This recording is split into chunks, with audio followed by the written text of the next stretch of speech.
Good evening, everyone. My name is Kurt Dresner. I'm one of the co-founders of Liveable Kirkland. Liveable Kirkland is a group of passionate community members who really love the city and want to make it even better. Our vision is that everyone who spends their days in Kirkland should be able to call Kirkland home. What does that mean? Well, you might have noticed that over the past decades, calling Kirkland home has meant spending an increasingly large portion of your income on housing. It means having to own and maintain a car, sometimes multiple cars. That said, I understand why everyone wants to be here. I recently completed a crazy road trip all throughout the South and the Midwest, and I have to say I missed Kirkland. For those of us who can afford to live here, we have it pretty good. But we also have a lot of work to do, and Liveable Kirkland was formed to try to make some headway on that work. We are working with our neighbors throughout Kirkland to create a shared vision for the future of our neighborhoods. The objective of this vision is to create homes for everyone while improving sustainability and quality of life. The key to achieving this vision is to focus this growth into people-oriented, complete communities. A complete community is one where people can meet their routine needs without being required to drive. That means we have to connect our community with sustainable and efficient transportation. Liveable Kirkland is a strong towns local conversation. That means we believe in the strong towns approach and principles. We're working with strong towns to undo the financial and social damage that the post-war North American development pattern has wrought on our cities. I encourage you to get connected with us at liveablekirkland.org. There you can find our Facebook group, Discord server, meetup.com group, email list, and any number of ways to join and participate in our local conversation. There is strength in numbers, and if our vision inspires you, we'd love for you to be a part of making it a reality. So before we get this completely started, I want to make a couple of acknowledgments. First, I want to thank and acknowledge St. John's for letting us use this space. St. John's has been very supportive and helpful in working with us. We really look forward to engaging more with St. John's in the future. It's clear they really care about Kirkland, and they are actively working to improve and build up our community here. So again, thank you to St. John's. I also wanted to acknowledge any electeds who show up. I don't see any at the moment, but if they do show up, we'll probably wait about that. All right, so our presenter today is Norm Van Petersman, who drove down today from Vancouver, BC, to connect with Strong Towns members in Bothell and Edmonds, and in the next few days in Seattle and Olympia. Norm hails from Delta, British Columbia, a suburb of Vancouver, approximately the size of Kirkland, I would say. Norm co-founded Delta's for People-Oriented Places, also known as DelPop, and now he's the Director of Membership and Development at Strong Towns. In that role, he's been on the road a lot, sharing the message of Strong Towns and connecting people together. Norm has previously worked in communications and local government, infrastructure project outreach, and at the federal government level. And he's been a pastor for 10 years, so he'll be very comfortable here. Tonight's talk will scratch the surface of some really serious challenges facing us, and you're encouraged to check out the Strong Towns website, strongtowns.org, to learn more afterwards and get connected here with others who care about these things too. So without any further ado, Norm.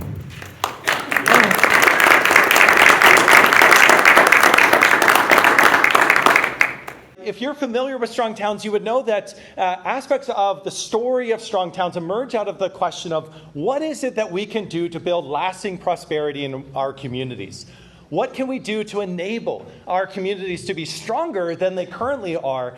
Because many of the decisions that we've made since the Second World War concluded and major shifts were made in our development pattern, ever since those days, we've been creating places that are increasingly weak and fragile. This is actually the origin of the Strong Towns name, was that there was a member of that was connected with Chuck Marone, who's the president and founder of Strong Towns.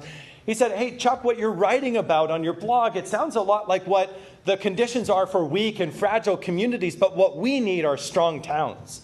And what Kirkland needs is to be a strong community that is able to provide for its needs, able to supply the conditions necessary for thriving within this place.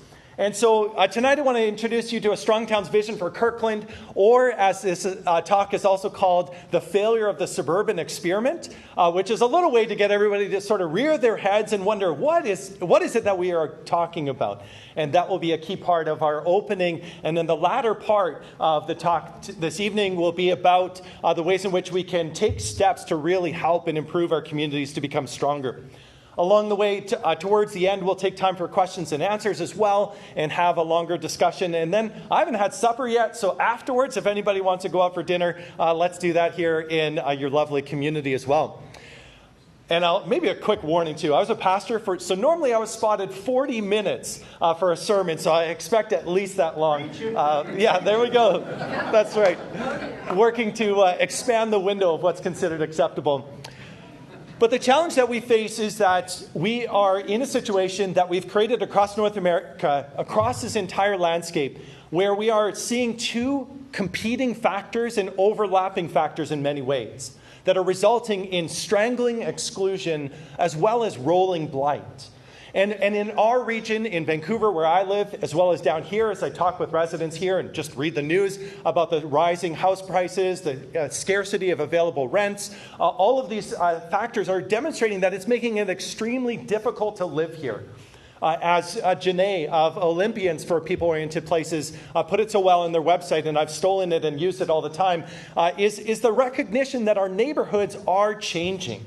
And the question that we have is, are we going to accept that they're going to become more expensive and exclusive in places of high desire, of places of good opportunity? Or are we going to do the things that are necessary in order to make them more inclusive and diverse? I lead a local group, and we often engage with residents who say, I don't want anything to change. I'm like, sorry, life doesn't work that way. Change is constant. And in that context, we have to grapple with how do we address the outcomes of these changes and maybe even influence what that change looks like in the future. And so on the other side of strangling exclusion is rolling blight. These are in the areas that are incredibly struggling to generate investment opportunities for themselves and yet stepping all over themselves to actually block the types of investment in small scale business opportunities, small inclusions of housing on existing lands within existing neighborhoods, creating the conditions that stagnate communities, and then turning around and seeing the blight that continues to take out community after community after community. Meanwhile, we kind of want a little bit of that blight in order to bring prices down, a little bit of that in order to make things more opportunities available. But as we see, we need actually the conditions to be built in our communities that create the conditions for a good life and a prospering place. And we'll touch on what that looks like. Part of the challenge that we've had is that we have not allowed for an equilibrium zone to be passed through regularly. What do I mean by that? A complex system has the ability to fluctuate from strength to weakness, to learn from that weakness, to find new ways to be stronger, to then resonate back and forth. Think of this with housing prices. Back in the day, housing prices would go up and down, up and down. If there was a new gold discovery, prices would go up. And then as the gold mine would rapidly be deteriorated, it would go back down. You would see lots of corrections. And yes, people would lose their shirt and then go start over somewhere else. People would take small bets, make small investments. Some of them would work. They would learn from that. Some of them would fail. They would learn even more from that. But what we have in our system is that ever since World War II, with the great, wonderful optimism of the same spirit that put people on the moon, and managed to do a whole host of other great accomplishments, that the same set of insights that we can solve the problems of complex systems and make them predictable, make them accurate, make them in our own image, that in that context, they said, let's do that to cities. Jane Jacobs, who is the patron saint of strong towns, and someone I would definitely recommend you spend some time with in your library, is someone who says, she asked the question in a great essay, what is the problem of a city? What is the problem of a city? That is, what is the challenge that it represents to us? And she said in her day, The day that gave rise to so many of the policies that continue to linger in our community still to this day around zoning bylaws, around transportation decisions, around the strategies that we use to tamp down messiness and chaos within our communities. In that context, she said, a city is a complex organism. It's a natural system. It has to be responsive and allow for that moving through that equilibrium up into a place of chaos, into a place of messiness, returning into a place of opportunity, of strengthening, and to do so regularly. This is the challenge that we see with our federal governments, for example, in Canada and the United States. Right now in Canada, we have a massive housing crisis in all of our major cities. I am praying every day as a religious person for a crash in housing prices because I'm a renter. But I also know that it would be devastating to so many in my life who are currently deeply indebted as they own property themselves. But our federal government this past year went into a debt of $40 billion, which you would think at first glance was $40 billion in program spending to provide for a great quality of life for us. But the truth is that $30 billion of that deficit was a consequence of buying back treasury bonds that the Canada Mortgage and Housing Corporation had issued that are mortgage-backed securities. And so all of the mortgages in Canada get bundled up and they're made available as an investment opportunity. And because they were given out at interest rates of 2 or 3%, now those bonds are not that valuable. And as a result, there's concern that there won't be a sufficient market for them. And so our federal government, which is simultaneously trying to address a massive housing pricing problem, is propping up the pricing on the other side to the tune of $30 billion. And so we see this way of refusing to allow those corrections to take place, in fact, juicing the system to such an extent that it is only bringing that pendulum further and further and further up. Which means either the crash is going to be even more dramatic, or the methods that we need to employ next to get even beyond the scheme of purchasing treasury bonds is going to have to be even more dramatic, which just increases that pressure. And if it's come up, it'll go down, and it'll go down hard. And so this is what we talk about in terms of the general system that we've created across North America. But the suburbs are a particular experiment and a particular example of this. The suburban experiment that is building entire neighborhoods all at once and to a finished state, and doing so often as a financialized product. The suburban experiment is marked by 3 especially critical things: resistance to change. The sales brochure says move in and live the rest of your years with nary a change around you. Also, this is not in the sales brochure. Well, actually, maybe it is. Exclusion by class. So real clear income stratification, real clear stratification by class. And then as well, because of transportation decisions, mandatory car ownership. The very things that Kurt was describing in the opening there. And in this context, all of these things are ways of keeping that pendulum from moving, allowing for the dynamism that is necessary within our communities, and as a consequence, creating the condition that we're in. And so at Strong Towns, we talk a lot about the suburban experiment that's contrasted with the traditional development pattern that existed in our communities for thousands and thousands of years. And the suburban experiment is a radical departure from the traditional development pattern. And it is a continent-wide experiment, an open-air experiment in building communities, cities, towns, and villages of all sizes very differently than we ever used to. And it's a massive bet. And the bet has been one where we've said, let's leave all of our existing neighborhoods, virtually all of them, in a state of perpetual adolescence. We don't allow them to mature. We don't allow most of our neighborhoods to thicken up with gradual investment within them. In the planning world, they talk about infill development. I'm always like, infill sounds like something you get at the dentist. It's neighborhood investment, people being able to adapt. One of the interesting examples of this is we were working in the city of Medicine Hat with their city leaders, and they produced for us a mapping of all of the different building permit applications that had come in, and the modifications to structures.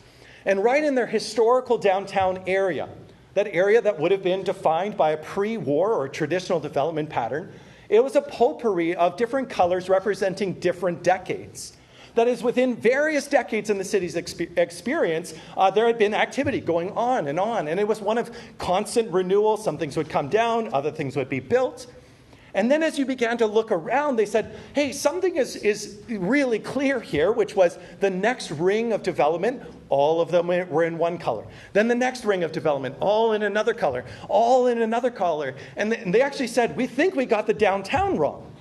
And Strongtown said, no, you got everything else wrong. You got everything else wrong by freezing entire neighborhoods in a state of perpetual adolescence, in a state of constant pimples, rather than allowing them to mature and grow up and develop and perhaps even become distinct communities as well. Become distinct nodes of new economic opportunity, new trials in different ways of allowing for streetscapes to be developed, all of these different things. And so we've let so much of our communities remain in this state, and then as a consequence turn around and say, our neighborhoods are built out. Our neighborhoods are built out. And from Strongtown, so we say, no, that's a pack of teens that you haven't allowed to age. That's a pack of teenagers that are doing teenage things, that are running up a bill and not actually able to cover the costs. This is an image from Delta, British Columbia, where I live. Aside from the fact that now there's houses just behind it, if you go to this street, you'll see the exact same homes in the exact same state. The only thing that's changed is that there's been a little bit more landscaping, and the price has, well, I don't know what the word for gone up from $40,000 to $1 million would be. It's gone up a lot. It's gone up like crazy.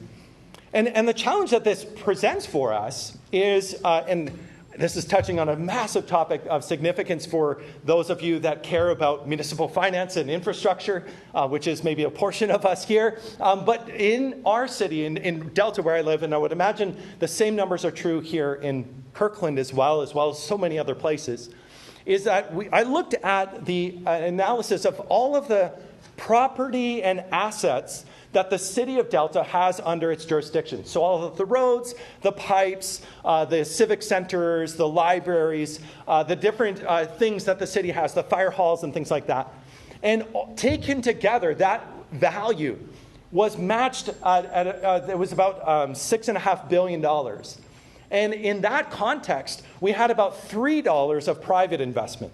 That is, if you take the cumulative amount of investment, you can look up these numbers in your property assessment reports, and you can identify how much value does the private sector hold.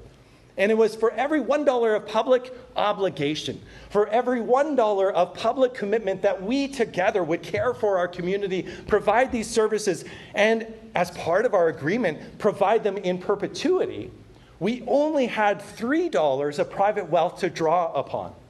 And if our understanding of our work together as a community is that we take a fraction of what we have as individuals and take that fraction and use it together, pool it together to cover our basic needs, then what Strongtowns has made clear is that we need at least $20, if not $30 or $40 of private wealth in order to justify $1 of public investment.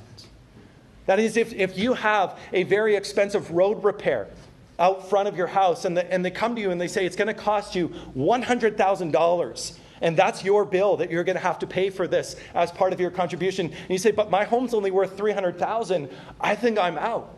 I can't afford to do the very thing that you're describing here. And yet we see in healthier communities a much higher ratio, and it's critical to the long-term well-being. And we'll touch on how to get to that approach or how to get to that place soon. Now, Fresno's a little ways away from here, also a ways away from where I am, but it is a place that I want to introduce to you as just a way to describe what the traditional development pattern looked like of gradually maturing neighborhoods, thickening up, increasing the height, the density, the intensity of the uses within a place, and then its step cousin that moved in, the suburban experiment, and just what that looks like.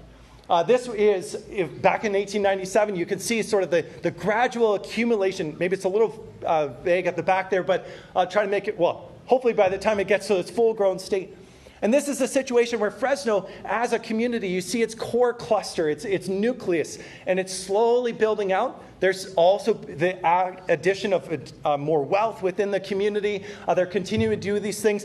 And then after the Second World War, you see this explosion in the limits that the city is committing to providing infrastructure, resources, and all of the security that is needed within these places. And so the consequence for us is that in this setting, we have traded a robust incremental approach that is one of allowing the work of building communities to happen together with everybody in a place, and doing so with a clear understanding that we have limited resources. And we need to use those resources really well. Be very careful, not waste them. In that context, we've traded a robust incremental approach for a complicated and fragile pattern of suburban-style development. In this context, this is Medford, Oregon. Apologies, I didn't find the one for here today. But it raises the question, in contrast with our traditional pre-war development pattern, we can see a very different type of pattern here. And yet, at a much lower land use pattern, the expectation for services is often quite significantly higher. There's expectations in these communities because of the wealth that is represented here. Though it's dispersed over a great area, you have expectations for water, for sewage, for garbage, for fire, for police, for schools and busing. There's the demand of easy or even rapid access to amenities, often right into the downtown. This was the impetus behind major freeways, as well as even the contest over many of our roadways, that they must be able to move people rapidly into the spaces that this community still values, and yet people by their location have distanced themselves from. Interestingly, I've put this in smaller text because I don't want to sidetrack this too much, but one of the consequences of our development pattern, the suburban experiment, is that you have to recreate many of the features of community life in your own home in order to be able to have a full and satisfying life. You need to have a home gym. You need a coffee bar. And the more expensive and the further away from Italy it can come, the more you feel like you've maybe met a certain threshold or a standard. You need a pool because there isn't one available. And in this setting, that rapid privatization of what we need, rather than committing together to do that as a community, as our ancestors would have, is really critical. And tied into this, for the electeds that are here or for others elsewhere, the political demand of those that have built out in this style is that they still have low taxes on a per acre basis, and that they receive equal services, even if their sewage has to be pumped up a hill, down a hill, up a hill, down a hill, and up a hill, down a hill before it's finally dealt with. If the water has to go, if the fire department has to go, if all of these service areas are scattered, and yet there's still the demand for this to take place. Now, the traditional development pattern looked a lot like this. This is Brainerd, Minnesota, but it could be any Midwest place, but also a Western or West Coast community as well, where you would see a bunch of people make a small bet on an opportunity to build near a river or build near a crossroads, build near a train station, and take on the opportunity to build modest structures. These are wooden structures in Brainerd in 1870.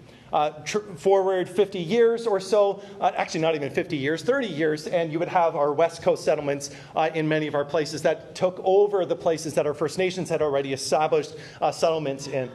In this context, they would make a simple, modest investment in private infrastructure, and notice the street would remain as it is. You don't immediately pave the road. You don't immediately set up fire hydrants. You don't immediately create a community civic center right at the outskirts of this new development here. But by 1894, just 24 years later, you could see that all of the initial bets had been deemed to be successful. And so there was a new wave of building, a new wave of opportunity. And you can see, but towards the end, you can see there was still space for the further horizontal expansion. But even while that horizontal opportunity was there, you see the actual thickening up of structures and the addition of height, the addition of buildings of more stature, because the expectation was that the community would be a going concern. There's a greater degree of confidence here in this scene than in this scene that they're going to make it. And so they begin to invest. They begin to have confidence to invest. By 1930, this was the scene in downtown Brainerd, which is just a two-bit town in Minnesota, a place of no real consequence except that it's the hometown of strong towns. But in that context, you see this remarkable build-out of places that are remarkably productive. from a land use perspective, through the proximity of collaborating uses, from the ability to accumulate wealth within these places and have it endure. Now today, it's not doing so well. Today, all of that productive use has been replaced with surface lot parking lots through very deliberate urban planning practices that removed much of these things. One of the great blessings in Delta, where I live, is that our city didn't have the money to follow through on its urban renewal schemes, which actually called for most of what we now love to have been torn down in the name of urban renewal. It was all labeled blight. And yet, mercifully, they didn't tear it down, and now it still exists and serves as a home for small businesses, serves as a tight-knit little community. If you ever come up to BC, come up to Ladner, BC. It's where I live. It's a wonderful little town, and somehow it avoided the fate that many of these places have. It's also, I'll touch on how much our McDonald's pays in taxes compared to our little coffee shop in the downtown in a moment. But like I said, we've traded a robust incremental approach. Notice this type of approach where you slowly build up, slowly build more elaborate structures that build lasting wealth within the community. And we traded it for a very fragile, very incomplete suburban style development. And so just briefly, if you are at all familiar with Strong Towns, this is part of the Strong Towns lore.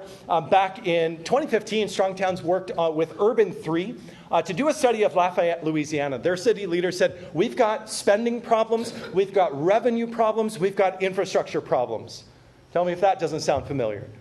And they said, we got to figure out where the money is going. There's a leaky hose somewhere and we've got to fix it. And so they took a look and they said in 1949, the population of Lafayette was 33,500. By 2015, it was 121,000. So you say, okay, growth has happened. And keep the Fresno image in the back of your mind as to what this is actually looking like. Because in that same time as a 3.5 times increase in population, the number of feet of pipe per person to move their water and their waste increased by 10 times. And the number of fire hydrants for 1,000 people increased by 21.4 times. With only a 3.5% or 3.5 times increase in the people that can actually pay the costs of this different development pattern. And so the question was, well, maybe they were just way wealthier in Lafayette. Maybe it's a consequence of just our new luxurious modern living standards that we're so well off. But the truth is that family income had only increased by 1.6 times on an actual rated, if you compare dollars today versus dollars back then. Which meant that there was not the great accumulation of wealth to be able to afford all these things, but that the development of all of these layers of infrastructure, imagine the Fresno experiment in the back of your mind, that broadening out of the community resulted in a massive infrastructure bill without the capacity to cover its needs. And this has serious implications. I really should have just been really clear. This is a talk about the suburban experiment as a failure. Because the suburban experiment has created a situation where the mechanisms of its growth that we've become accustomed to, the influx of new money into the community's coffers every time that a new development is approved, and the larger the development, the more glamorous the architect, the more hype there is that maybe this is the one that will finally make us cash solvent. And yet the mechanisms of growth are waning, and our governments are crippled by increased borrowing and the increased challenges that we face. And so the challenge is that local governments are going to be forced to absorb the local costs of the current development pattern, if not this year, in 10 years or 20 years or 30 years. As things come due, as the first life cycle of all of the new stuff comes to its end, we're going to face growing troubles to cope with what we've done. And so the challenge is to recoup our neighborhoods, to improve them, to deepen our investments in them. Can't be done in the current pattern of development without large tax increases or large cuts in services, or critically, to change the current development pattern. Look out here, and you see some of the evidence of that change occurring. But we know how hard of a fight it has been. We know how difficult it is to convince people that some of the things that actually build community prosperity are good for everyone, rather than just good for the villainous developer or those that would have everybody live in a particular way. No, this is for the good of the whole community. This is what a traditional development pattern would consist of, the gradual thickening and maturing of our neighborhoods. But here on 110 Lake Street here in Kirkland, it's a 0.4 acre site, so a very modest site, and it is worth let me explain the millions per acre measure. If you have a vehicle and you're driving along and you're flying down the road in your Miata, and you've got to fuel up every so often, and then somebody else is running along beside you in a massive Hummer, and they're like, hey, I drove further than you did. My car is clearly better. You say, well, it's better in being able to go a longer distance on a single tank, but let's talk miles per gallon. Let's talk the relative efficiency of what we can do with what we put into it. And in that context, this is the opposite, which is what do we get out of a single acre within our community if we actually build at this scale or build in this way on, say, a 1 acre site. So this little site, a tasting room and winery, is worth an equivalent $19.6 million per acre. The actual price is $784,000, which actually provides a lot of opportunities for people to perhaps buy this site because it's relatively modest in its actual outlay of cash. If you were to look for an opportunity to get a business started, look for an opportunity to maybe redevelop the site, do lots of things with it. So the small parcel is actually a really critical part of what our ancestors realized is really important for strong communities. That you create lots of little parcels in your core valuable areas, and it gives lots of participants the ability to be a part of this process. But this is 110 Lake Street, just a single-story structure. If we go over to 136 Commercial Avenue, or it was also Park Lane on your maps, the locals know, but I was confused by it, is worth an equivalent $19.5 million per acre. There's a second story, doesn't look to be occupied for any use at the moment, and yet on a slightly larger site, we can see a comparison. This is worth worth $0.1 million less. But even still, these are just for comparison. Now, if we go a little bit further away, slightly larger site again, but still in your downtown, adding that second story, it's worth $35.4 million per acre. And it's property tax that it contributes each year to the, and I know Washington has a sales tax, so this is in addition to that. This is your property tax taking, is $296,000 per acre on an annual basis. So if you built much of your city in this style, you would be having $296,000 per acre every year coming in. And it's a conscious choice to build this way or to build slightly different styles. This is 278 Central Way, a slightly larger lot. Now we're beginning to see a little bit of the property value come down, but this is expected within a downtown. You're going to see some variance, some variability, a second story on this one with the bank. But now we go out to the way that we have begun developing much of our communities. This is the Honda dealership on 85th Street. 2.3 acre site. All of a sudden now it's down to $6.7 million per acre. And now I'm going to get run out of this town because I'm wearing Kirkland equipment, even while revealing that on a 15.2 acre site. Now imagine what we could do with 15 acres in our downtown. Imagine what we could do if we applied a downtown development pattern to this type of a site, because both can be done. And in Brainerd, they said, let's take this style of development and apply it in our downtown. And that was that depressing image that I showed you. This is the opposite. This was saying, let's not do what we used to do to build strong, resilient, robust downtown areas. Instead, let's do this. This is the newer, better method. This is the method that Costco has popularized all over. Now, they've had friends, Walgreens, Home Depot, the power centers, all of these, Walmart, any number of these. But notice, we're talking a very different valuation, $2.6 million per acre, even though at $39 million, that is the most expensive of the sites that we've looked at so far.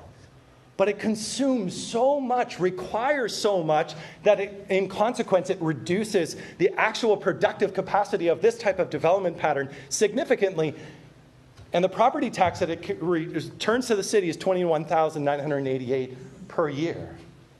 That's a far cry from where we were. And you can say, look, there's sales tax coming in from that. And there is.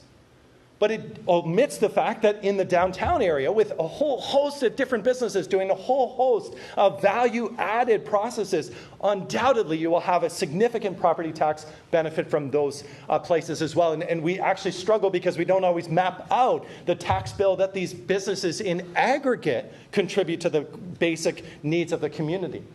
And so remember what I said at the outset about the Delta slide, where from the portion of private wealth that we have, we take a fraction of that and use it to cover our various public needs and our various public desires and even our various public aspirations.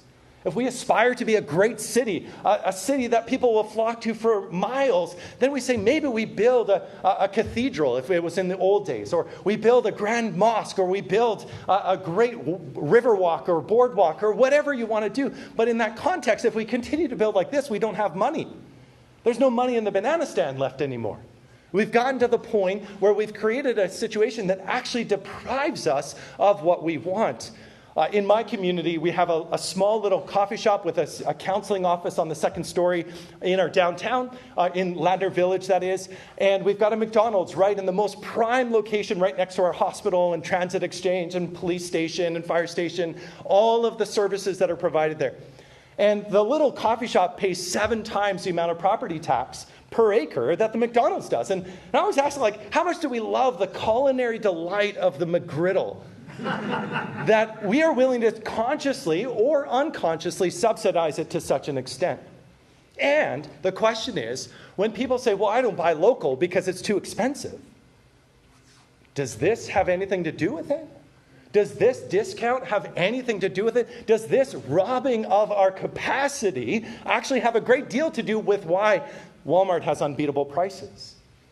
And we've done this by choice. We've deliberately told development companies, please build more like this and definitely don't build like we've done in our downtown. Why? Because we traded a strong, robust, capable development system for a weak, fragile, and complicated one. And we thought we were doing the world a favor. And so here you have 2 scenes, 21,000 versus 296,000 on an annual basis. And that's each acre. So take the whole acreage of your city. Obviously, you won't get productive land uses everywhere in the city. And I never do residential because otherwise I get run out of the room for telling you the story about the residences. But it's the same thing with residences as well. The development pattern matters. And so in this question, how do we actually, for one, create conditions on this site that would be 14 times more productive? And the truth is you have to do a lot more like that. We have to have the humility to say, maybe our ancestors were onto something with their main streets, with the capacity to have small alleys that would connect these places together, and then to co-locate varied uses, not just individual uses, to have many, many owners in your downtown rather than a single out-of-state owner. Well, actually, no, you're in-state because you're Kirkland. Here we go. Well, in that setting, how much have we given up in this context? And consider what would it look like if we began to redevelop our communities. And so this isn't about glorious futures of urbanism. It's just about figuring out the dollars and cents to actually help our communities be able to cover our basic needs and maybe at the end of the day also provide a little bit more. This isn't about some grand scheme. This isn't about a global agenda. This is just about figuring out, why don't we have as much as we used to? Why can't we have nice things these days? It's because we've created the conditions for a perpetual depriving of our system. We've built cities that are anemic, that have blood streams flowing through them, and yet there's very little oxygen in them. And as a result, we all feel tired. We feel like we can't cover the basic things that we used to expect. My brother-in-law writes about Winnipeg. He was looking at images of old parks that they had in their community. Every one of them had a cottage for somebody to live in, and they tended to the park. And nearly every park had a fountain in it. Those were the days. And nearly every place had these core features, and they had trolleys, and they had systems to move everybody through the community. And we said, no, we'll take that. And so here we are. This is Medford, Oregon. We gave a talk there recently just to underscore it. Here were the relative values of a 16-acre parcel compared to just up the street with much greater highway access, actually more public transit access. A lot of these things at just a fraction of the value. $8.8 million per acre there. Wouldn't it be nice to have prices like that compared to what we've got here? But 0.96 per acre for these sites. Downtown, you've got 2-story structures. It's not even super tall. Imagine you add that next story, you're going to be even more valuable. Adaptable uses, a high ratio of wealth to public investment. In contrast, you have a single-story structure, which is commonplace. Walmarts, for example, they make it very clear. They build 15-year buildings because they expect the value of the building to be completely depreciated by the time that the 10th to 12th year is done, and then they move on. And they leave most of the stores vacant and struggling to find that single occupant that can take up that much space. And then what happens? A community college moves in, or a church moves in and pays zero in property taxes and provides they're great public services. I'm a pastor, so I love churches, trust me. But in that context, it has a significant impact on our communities, these locked-in uses, the negative ratio of wealth to public investment. And so I'm going to pivot to the, okay, what do we do about this? But I want to pause on, this is Tim in the avatar. Tim was a man that called me, and he said, is Strong Towns a cult? All right. I should probably know, because if I'm in a cult, I'm wearing the shirt, there's no Kool-Aid, but if I was in a cult, I should probably know and warn my wife and check my bank account. He said, I feel like it could be a cult, because he said, I've been a builder in Wisconsin for years, for decades. He said, I would build projects on farms. They were modest little outbuildings. I would do projects where I would add on to people's homes. I would do a lot of different projects for a lot of different people, and they would pay cash. They would be able to provide for me what I needed. But he said, ever since I turned my business over to my son, he's always doing these big projects that are government debt financed. They're financed by bonds. They're always oversized to the scale of our community. And he said, what are we doing? And in that context, he said, and then I came across Strong Towns, and it was that you guys were the first people to be talking about these things. And I thought, maybe I've stumbled into a cult. Maybe I need to be careful. And we said, no, you're not in a cult. We're not asking, well, we do ask for donations from members, but we do make the point that this is a pattern that many people see, even outside of a Strong Towns context. They don't have to have read the blog. We come across more and more people like Tim who say we've lost sight of what it takes to build lasting prosperity in our communities. And so how do we build prosperity then? A big part of it is to shift our public investments. We talk about this in the Strong Towns book that Chuck Marone wrote, and inspired by the work that Nassim Taleb wrote in a book called Skin in the Game. He says a big part of what we need to be doing is fixing much of what we already have, loving the places that we've constructed, improving them incrementally, and then making small little bets on little projects, on little things that we can do within our communities. If there's an unsafe street out front of a school, make sure it gets fixed. Don't allow the status quo to simply be like, well, there's not much we can do. Or in my city, which is often the case, if we do it here, we have to do it in the rest of the city. Well, yes, let's do that. Make these little bets. We see communities after community that was like, if we just have a convention center. Or in Lethbridge, where I grew up, it was, if we just had an Olive Garden. Then we would definitely be a great city. We would have made it. And so they were willing to roll out the red carpet to make this happen. We say, no, focus much more granularly. Improve those things that people are struggling with. Maintain what we have. Love the place that we have, and it will return its value. This is an image out of, I believe, Memphis, if I'm not mistaken. Somewhere in North Carolina. This is the work of Urban 3. This is an area where they're actually able to compare in the city the places that had a higher cost to service ratio based on how much property tax was coming in, how much incremental sales tax was coming in. All of those areas were in red versus the places that actually over-contributed to the public purse in exchange for what they received in terms of service. And the green areas, the tallest area was our downtown. But the other green areas were actually the most economically disadvantaged neighborhoods within the community. They were the places where so little public investment had gone into, and yet considerable wealth had been taken out of. And it created the greatest opportunity with small, modest investments in those areas to actually improve the well-being of the people that live there, while trying desperately to figure out how do we deal with those that are consuming far more than we're able to give them. And yet when the state senator wants to get reelected, or a city mayor wants to be especially popular, where do they propose that the new community center be built? Where do they propose that the new mega school, to consolidate all of the neighborhood schools, where should they be built? It's always out in the outskirts. It's always out in the places that are not accessible, not in the places that have long since paid their way. And so we need to shift that to really focus on where we can maintain and get a return on the investment that we're making. And so for Strong Towns, we talk about the public investment process as a 4-step process. And the first is to humbly observe where people in the community struggle. To do so not with a preconceived notion, well, I know that in our city we probably should do something about access to cryptocurrencies or whatever it happens to be. No, figure out where do people struggle. Oftentimes it's go for a walk and just watch other individuals and maybe even ask them, hey, I noticed that you cut across that parking lot. What's that experience like?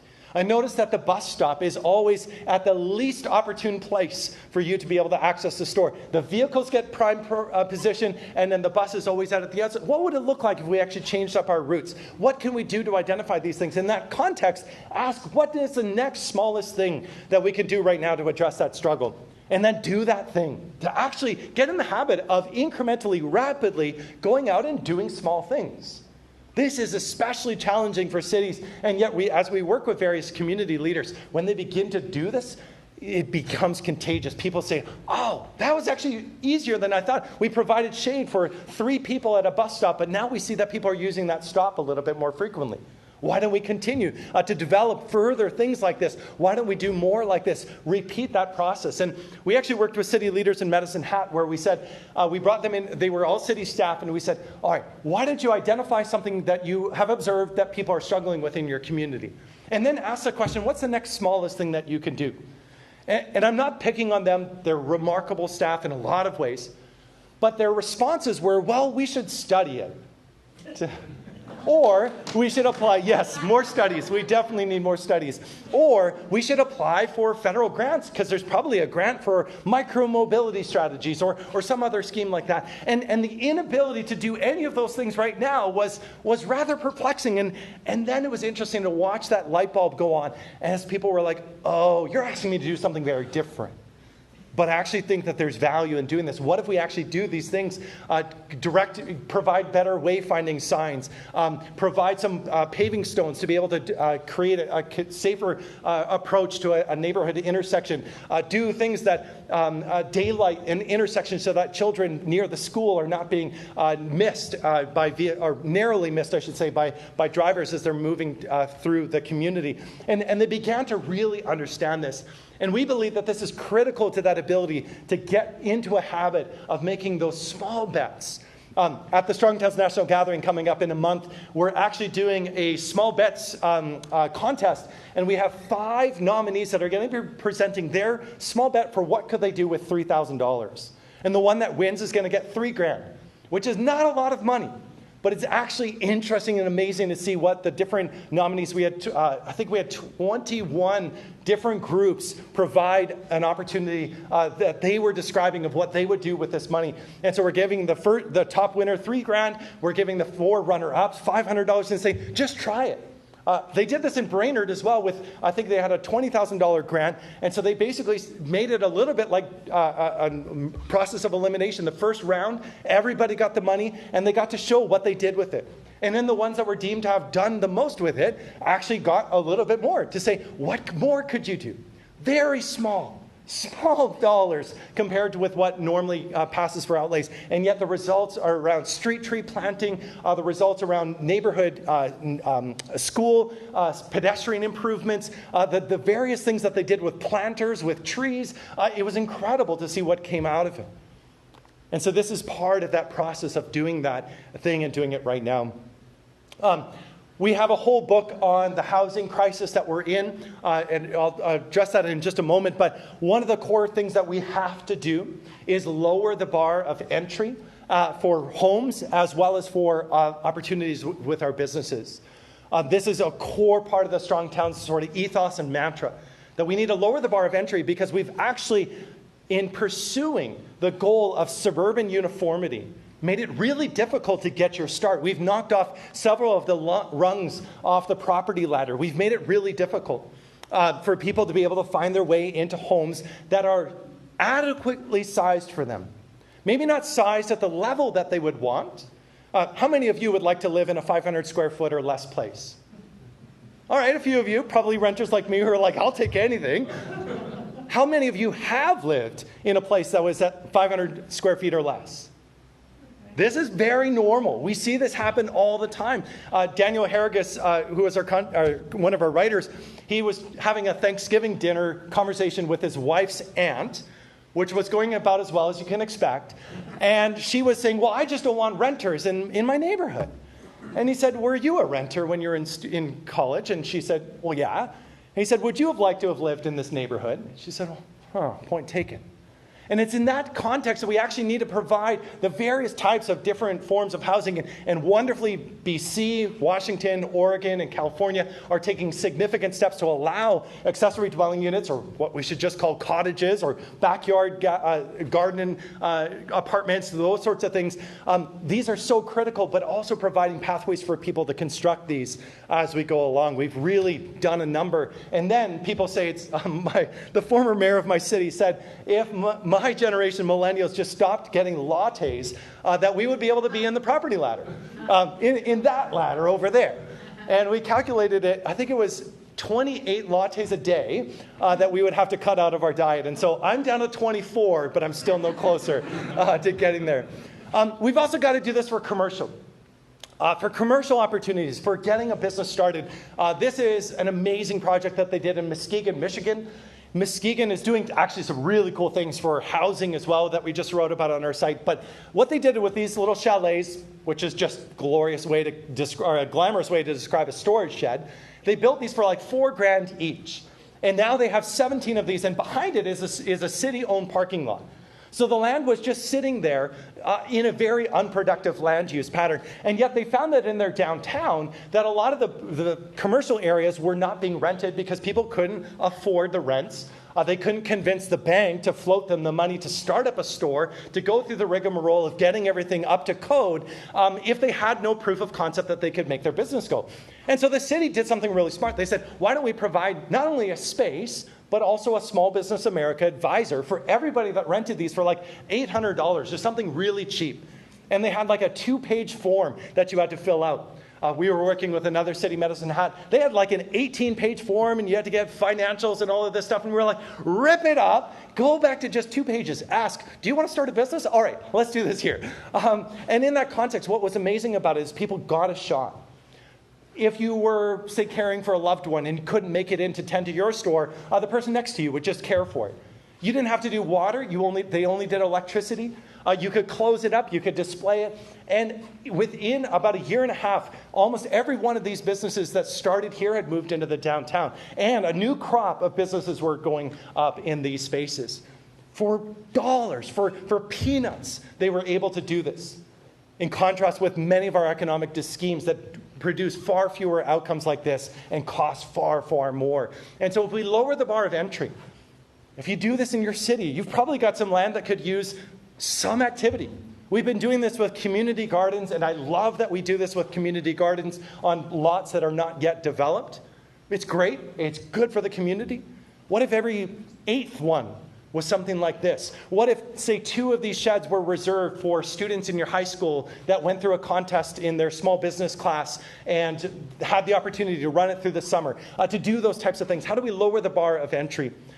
Another one, even when the state requires you to embrace ADUs, we all need to embrace accessory dwelling units. We need to embrace this as the types of housing that provide opportunities at a small cost, even if the per square footage of any given small unit is a little bit higher than the equivalent in either a condo or in a large single-family home. The actual purchase price, which is what matters in this context, is significantly lower. The types of people that have 4 vehicles in their driveway are not the people that are choosing to live here. These are the people that actually, in most places, I would say, are stealth density. It's innocuous. It's a wake up in the morning and be like, oh, I didn't realize you were living in my backyard, in a good sort of way. We need this. And it's critical that we're seeing a growing desire to allow this to happen. But at Strong Towns, we would say, even as you embrace this first increment of allowing neighborhoods to thicken and to improve, we can't just have it stop here. We can't have the same fight in 20 years to be like, now can we do duplexes? We need to allow the gradual thickening and maturing of our communities. We need to allow commercial and residential areas. Just do this broadly. Our city leaders are so hesitant to stir up the pot. But if you say, hey, if you have a corner lot, or if you have any lot, I've heard a bunch of people talk about the little cidery in Seattle where they took an opportunity, worked with the city, opened up, and because of neighborhood complaints that were not well-founded, were forced to close it, and thankfully have actually opened up again. This is part of the traditional development pattern. Chuck talks about a trip that he took to Pompeii, where in Pompeii, you could see the type of bakery at the front and house at the back. The best kind of like Pompeii mullet, I guess it would be. The ability to live in a place and also tend to one's economic opportunities. And in our regions, I think this is actually really critical. How do we allow for income-producing housing? That's very contrary to the suburban experiment. Income-producing housing looks like sometimes an Airbnb that you're making available so that way it helps you as a mortgage helper or helps you to be able to cover the rent. It might look like running a small salon in your house. It might look like renting out your first floor, living on the second floor, so that way if you're in a more commercialized area that more things can be happening in that space. There's so many things that we could do to allow this to take place, and it would help our communities as we go. Another big one is just on the city level to push for lower minimum lot sizes or just to remove them altogether. It's an irony that many of our subdivisions can no longer be subdivided, even though the very thing that resulted in their origins are now the very thing that is denied vociferously. Lower minimum lot sizes also allow a lot more creativity with building types, with building structures, allowing for the ability to parcel off small sections for people to purchase independently. Another critical part of actually helping our cities to understand what it takes to build lasting prosperity is to prevent the damaging and the distressing of our community through the constant presence of automobiles that are being driven through our communities at unsafe speeds in unprotected areas. What can we do to protect ourselves from cars? We can slow them. How do we slow them? We have to change the built environment. We can't just post a sign. We have a saying at Strong Towns, if you need a sign to tell drivers to slow down, you've designed the street wrong.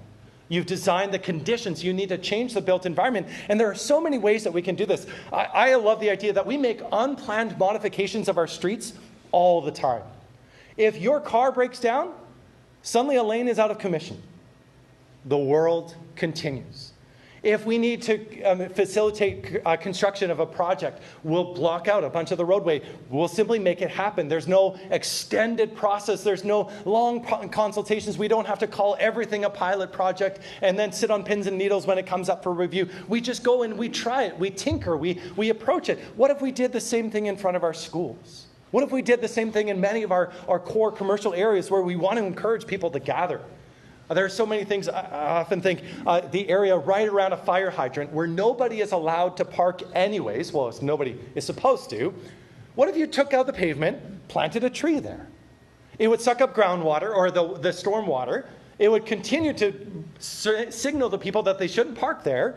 And it would crucially begin to clutter the roadway, which sounds like a nightmare for an engineer, but it's a wonder for the person that is walking that street, for the person that is cycling that street, even actually for the person with high blood pressure driving that street. If I know that I don't have in my social contract an expectation to be driving at 30 miles an hour down this road, because the road's not designed for me to drive that speed, I don't mind going a little slower. I'm actually okay with it. But if you tell me, hey, go slow on a road that it clearly screams speed, then I'm feeling frustrated. I feel this angst. I feel this sense that probably somebody behind me is going to be upset with me for doing this. And the consequence of this is that we've accommodated so much of our city to automobiles. rather than accommodating the needs of people within these places and allowing them to thrive in these spaces. This is what it looks like to accommodate automobiles. You've got turning lanes. You've got, and I notice a whole bunch in this area where you've got an entire center strip for the turning of vehicles, something I didn't see on those roads. And yet you've got tiny little postage stamped bike lanes on the sides. That's an inequitable use of the space that we have. 3 whole lanes for the movement of 2 lanes of vehicles. 1 extra one just because. I mean, I get it. I know why it's there, but it's not necessary. And at the same time, just a postage stamp on the sides for cyclists, if they dare to be able to use for their own movement through the community. We can adjust these things, and why not try it as an unplanned modification? Why not try it to actually, for example, paint a Park 2 line where the vehicles, I notice it just right here actually, if you walk out here, notice where we have, there's a travel lane and people are cutting into the bike lane, and then there's the parking. What if that parking is simply moved over a little bit? It might cost you your mirror, but I'd rather your mirror is lost than somebody's life. And that is something that is so critical to what it takes to actually build the types of places that last enduringly and build prosperity for all who live here. The last thing I'll say is to continue to work to open up public spaces. Bothell has done this with their Main Street. I bet you've done this here, and I can't wait to learn about it more. But this is an image in Idaho Springs in Colorado. A lovely place, but I think this place is nicer. It's got better views and better weather and doesn't have require you to have snow chains. But in that context, one of the cool things that they did is they took all of the parallel streets and they left them available for vehicles to travel. And then they took all of the perpendicular ones and they closed them to drivers and vehicles within their downtown core. A lot of places did this, but what was interesting about it is that they said, we will maintain connectivity for vehicles. People will still be able to get there. But many of these other places were just going to begin to test what can we do. So they brought a little rail car over. The bench would have been there, but they brought in a few extra things. And over time, they basically looked to the private sector to say, why don't you populate this area? Why don't you see what you can do with it? And the consequences are amazing, the different opportunities that it's created. And notice, there's still traffic. But it's in a controlled way, and it's not a contested space anymore, and it creates great opportunities. And when people complain about parking, I always say, well, if a farmer's market is the greatest demonstration that the absence of parking does not constitute the absence of business. The absence of available parking right in front of the stall that you want to get your knitted headwear from is not the reason that you didn't go. And we find so many ways to accommodate the needs of businesses as well as individuals within this sort of space. I mean, this is just like, I shouldn't use this word, this is like porn for urbanism, or for urbanists, but it's just, I mean, doesn't that thrill you? Aren't you entertained? Like, this is the delight that we have. And so, in that context, one of the things I would encourage, if you want to walk away with something tonight, is an encouragement to check out the new book that has come out. Hopefully there'll be copies in the Kirkland Library if you've submitted a request for that, or there's opportunities through all of your favorite book retailers. I think that I've been reading the book. I'm most of the way through. It's really powerful. It is a very significant response to the ways in which waves and waves of money have sloshed through our housing system and created great distress, but also provides a very clear explanation of what to do about it. And in that context, I did create a bit of a resource page for you to be able to provide that as further reading if you're interested. There's some videos and podcasts that are there. We have 9,000 articles on the Strongtown site. We continue to push out 3 podcasts and YouTube channels. So many things that are available for you. If you want to, if this has whetted your appetite in any way, I hope that you'll continue to check it out. And thank you so much for this time to share this with you tonight. Thank you.